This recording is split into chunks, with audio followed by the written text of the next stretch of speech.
پنلیست دوم ما خانم شهره قنبری هستند. رفیق شهره فعال سیاسی، هنرمند نقاش و زندانی سیاسی سابق. تحصیلات خودشون رو در دانشگاه ملی در رشته انفرماتیک به اتمام رسوندن.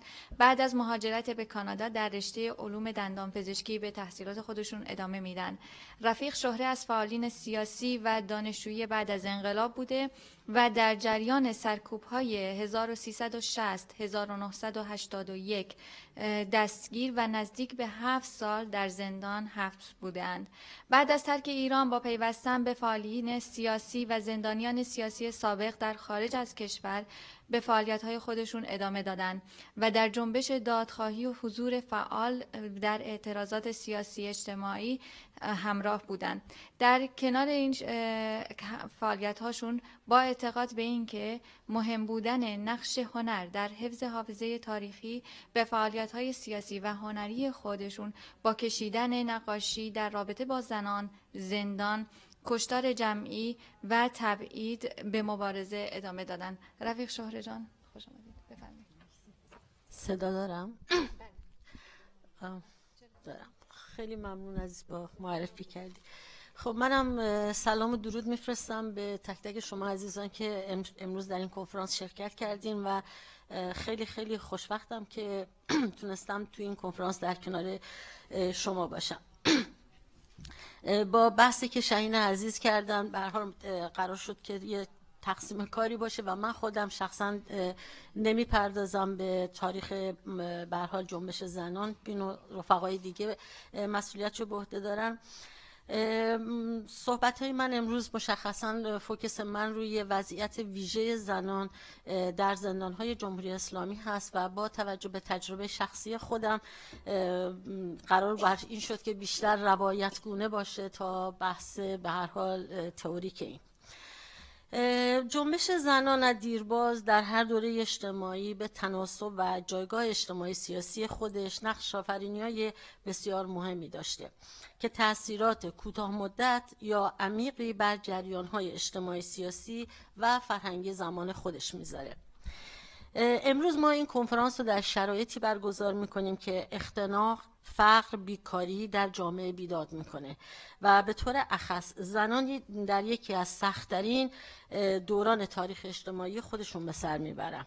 از کودکان کار تا تنفروشی زنان، ازدواج‌های زود هنگام، اعتیاد، فروش نوزادان تا فروش جنین به دنیا نیامده، خودسوزی و آمار بالای خودکشی در زنان تا متاسفانه زنانه شدن فقر که در جامعه ماتم زده ایران الان شرایطی که واقعا درش اتفاق داره میفته.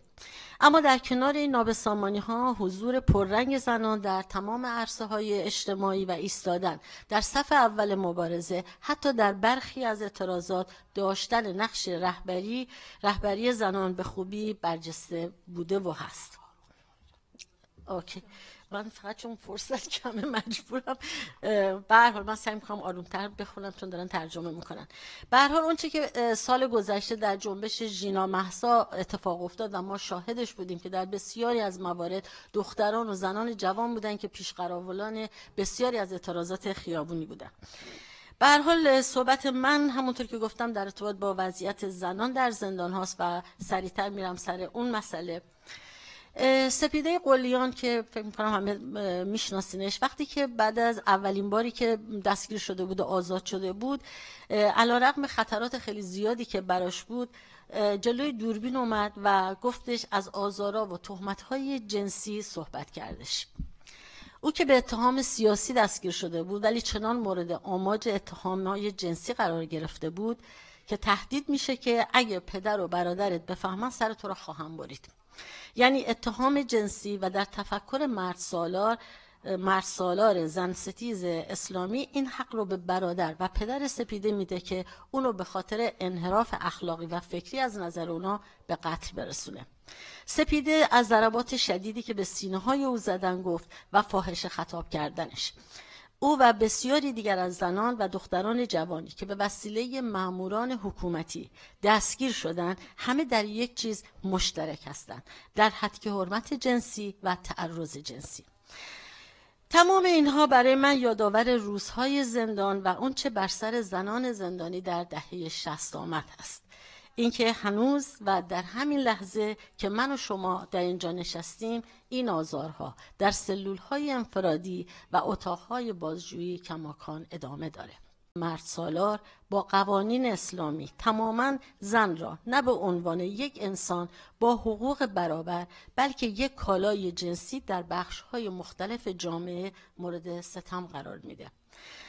در دوران 2 ساله کوتاه بعد از انقلاب شاهد حضور همه جانبه زن و ما در حرکت‌ها و اعتراضات سیاسی اجتماعی بودیم، اما به زودی با سرکوب و حمله به آزادی‌های دموکراتیک دستگیری‌ها و اعدام‌ها آغاز میشه و زندان‌ها مملو و لبریز از فعالین سیاسی، زنان مبارزی که نیمی از جامعه سیاسی و مبارزاتی رو تشکیل میدادن مورد تهاجم قرار میگیرن و راهی زندان‌ها میشن.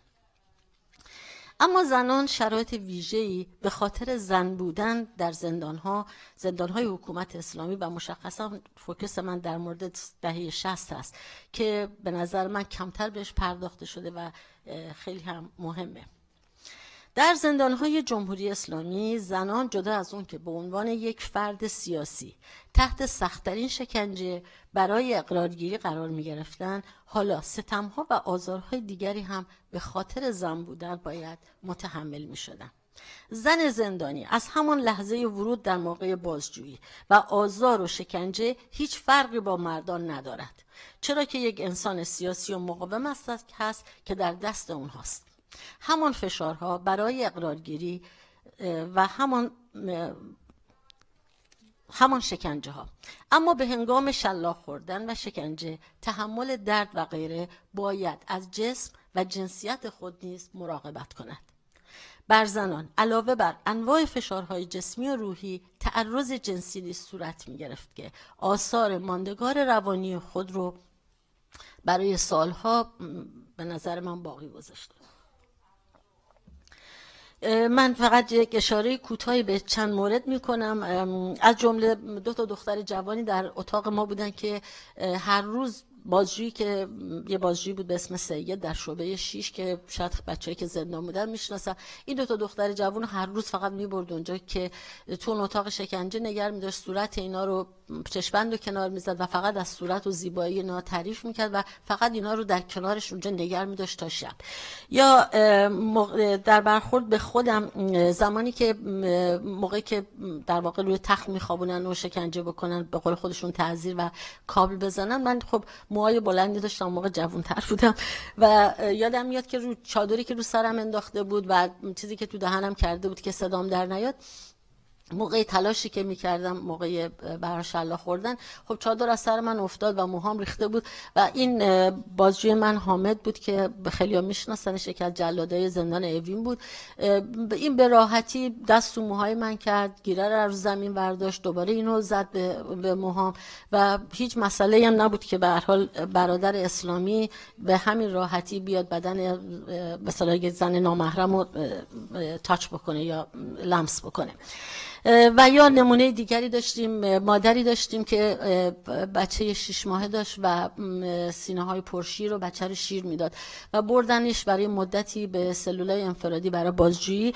این مادر تعریف میکرد موقعی که داشتم شکنجه میشدم دچار نفس تنگی میشد و این خیلی عادیه که موقع شکنجه شما دچار نفس تنگی میشید و میگفت خیلی راحت همین بازجویی که الان ازش اسپردم، میگفت دست کرد تو لباس من و کرست منو باز کرد و در آورد که بتونه راحت‌تر به اصطلاح منو بزنه و منم راحت‌تر شکنجه کنم. اینا نمونه هایی که فقط میخوام بگم علیرغم اون شعار مذهبی اسلامیشون چقدر راحت با بدن زنان کافر اینا راحت بودن.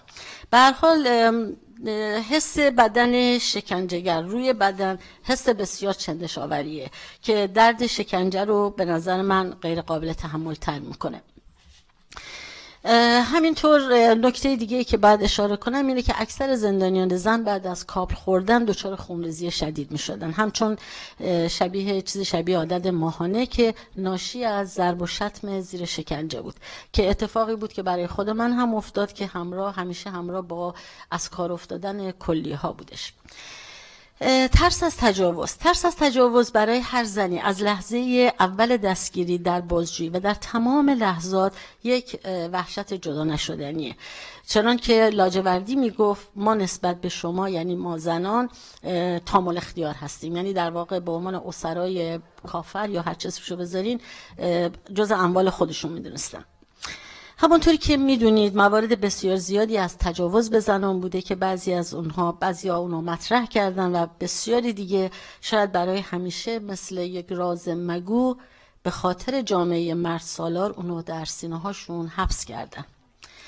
من اینجا در واقع از طرف زنانی دارم صحبت میکنم که به عنوان زنان زندانی سیاسی مورد دسترازی قرار میگرفتن، که این تجربه‌ای که به نظر من شاید مردان سیاسی، مردان مبارز اینو تجربه نکردن و این براشون مسئله‌ای نبوده. نقل قولی میکنم از آذر آل کنعان براتون میخونم. آذر زندانی سیاسی دهه 60، وای 5 دقیقه بیشتر وقت ندارم، دهه 60 بوده که خودش تعریف میکنه، میگه شاید برای بعضی ها تجاوز یک شکنجه باشه، اما برای من این ماورای شکنجه است. درد کاب را من بعد از مدتی دیگر حس نمی کردم، ولی این درد همیشه با من بود و ماندگار خواهد بود. من مجبورم خیلی از اینا رو سانسورش کنم به خاطر اینکه وقتم خیلی کمه. به هر حال استفاده از الفاظ، توهین‌های جنسی در بازجویی هستش که از دید اونها تمام زنها به خاطر انحرافات جنسی به گروه‌های سیاسی پیوسته بودن و برای برآوردن نیازهای جنسی مردان در اون گروهی که حالا فعالیت می‌کردن، که این اوج این لومپنیسم شما در زندان قزلحصار و به وسیله حاجی داوود ما شاهدش بودیم و در واقع مجری این لومپنیسم بود. تحت فشار گذاشتن زنان زندانی از صحبت در مورد روابط جنسیشان در موقع مصاحبه ها که در دورانی که معروف به دوران تابوت ها در زندان قزلحصار بود و همچنین در اوین توسط لاجوردی و بازجوها، که این روند رو من میتونم بگم به شکل بارز در دادگاه های چند دقیقه‌ای میشد اینو دید. وقتی که توی دادگاه اولین چیزی که کفرخواستی که میخوندن، اولین چیزی که ازتون میخواستن توبه نامه بود و یا شرکت در مصاحبه هایی که در واقع محکوم میکردین و به محضی که با یک جواب نه بزرگ روبرو میشدن، هر کسی تو اون اتاق بود به فحاشی میکرد. بهت که از جمله خودم تو دادگاه به من گفتش شما فاحشه هستین و به خاطر همین مسائل این چنینی به این گروه ها پیوستین و شرایط، یعنی چیزی بود، اتفاقی بود که تقریبا برای همه بچه ها توی دادگاه می افتاد. به هر حال همونجور که گفتم نمونه دادگاه خودم، علت فعالیت های من به صرف رابطه با پسرها بود و کوهنوردی و تمام اینا هم برای رابطه جنسی، که البته برای من یه حکم 10 ساله صادر کردن که احتمالاً به خاطر انحراف اخلاقی بوده، نمیدونم. و همین برخوردهای حاجی داوود رحمانی رئیس زندان قزلحصار که حتی بیماری‌های زنانه و دردهای پریود رو هم ناشی از فاسد بودن زنان میدونست و در موقع تنبیه همیشه سعی میکرد به آلت تناسلی زنا با اون پوتینش بزنه. زنان حامله، من متاسفانه وقت ندارم، ولی زنان حامله تو زندان زیاد بودن. از جمله تو اتاق خود ما 3 تا زن حامله داشتیم که این زنان معمولا یا شوهراشون اعدام شده بود، حکمای سنگین داشتن و به هر حال همه به عنوان زن میدونیم شرایط حاملگی و تغییرات جسمی و هورمونی چطوریه. زنان حامله که کارشان به سقط جنین کشیده شد و همچنین در موقع بازجویی مورد اهانت و توهین و توصیف همخوابگی زن با همسرش که چه بسا اعدام شده بود قرار می گرفت. حرامزاده خطاب کردن فرزند در شکم مادر و تهمت اینکه بچه متعلق به تمام مردان گروه است.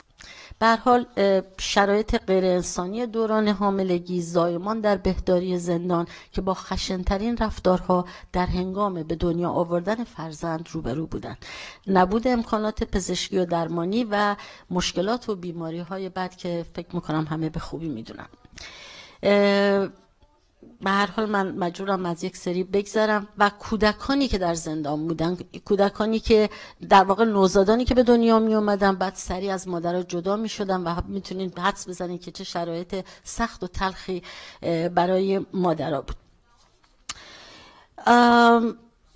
مادرایی که در جلوی چشم فرزندانشون شکنجه شده بودن و همیشه استفاده از کودکان برای اقرارگیری و برای به ضعف کشوندن این مادرها چیزی بود که در زندان بسیار بسیار شما اینو میدیدین. یه اتفاق دیگه هم که میافتاد و من دلم میخواد اینجا بگم، مادرانی بودن که فرزندانشون بعد از یه مدتی باهاشون بیگانه میشدن. اتفاقایی که میافتاد، مادری رو مثلا برای میبردن زیر بازجویی، بچه توی اون بند باقی میموند و معمولا رفیق دیگه یا از همبندی های دیگه مسئولیت اون بچه رو به عهده میگرفت و مادر وقتی بعد از چندین ماه برمیگشت و بعد از شکنجه های زیاد، این بچه دیگه برای مادر غریبه بود و شاید بگم یکی از تلخترین لحظاتی بود که بچه به مادر رابطه برقرار نمی‌کرد و زمان طول می‌کشید که دوباره بچه بتونه با مادر خودش اداپت بشه. و یا موردی داشتیم، زن کردی بود که فرزند 3 سالش رو حاجی داوود معتقد بود که این بچه حرامزاده است و اینو به خانواده‌اش هم گفت بود و متاسفانه پدرش هم با تفکری مردسالارانه اتفاقا شرط آزادی این دختر رو گذاشته بود که بچه رو نیاره و این بچه، من یادم میاد در روزی که بچه رو گذاشت تو بند و بدون هیچ چیزی و این مادر آزاد شد و میتونم بگم هنوز صدای گریه های بچه توی ذهن من هنوز هست.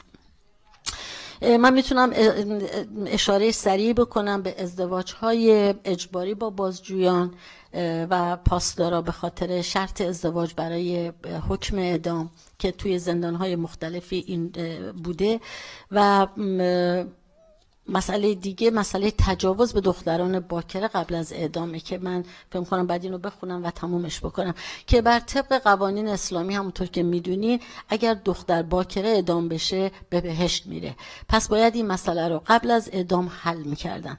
برخی از خانواده‌ها آثار و علائم تجاوز را بر بدن دختران اعدام شده خودشون دیدن. رفیق خودم که در 7 مهر 60 دستگیر اعدام شد، بعداً مادرش میگفت من موقعی که جسد رو تحویل گرفته بودن و در یکی از روستاها برده بودن دفن میکنن که میگفت تمام آثار تجاوز روی بچه خودم دیدم. یا نمونه دیگه من دلم خود حتما اینجا از 2 رفیق بسیار عزیزی، فریبا فرشی و ماریا ترقی اسم ببرم که از زنان کرد بودن که تبعید شده بودن به زندان قزلحصار و این بچه‌ها 2 تاشون حکمشون اعدام بود، ولی برام تعریف می‌کردن، میگفتن تقریبا اکثر زنان کرد در سنندج قبل از اعدام مورد تجاوز قرار گرفتن و میگفتن برای ما اصلا مسئله اعدام مسئله نیست، ولی نمیدونیم مسئله تجاوز رو در واقع چجوری هندلش بکنیم. به هر حال من مجبورم صحبتمو تموم بکنم اینجا، ولی فقط خواستم اینا در واقع یک گوشه هایی از اون چه فشارهایی که بر زنان در کل جامعه هست و در زندان جمهوری اسلامی که در واقع نمونه کوچکی از همون جامعه تحت فشار هست، اینو من اینجا باهاتون در واقع به اشتراک بذارم. نمیدونم چقدر وقت دارم که اشاره به جنبش دادخواهی هم میخواستم بکنم که نیست. به هر حال خیلی ممنون از اینکه به صحبت‌های من گوش کردین. بخش بعدی صحبتام در قسمت بعدی. مرسی، خیلی ممنون.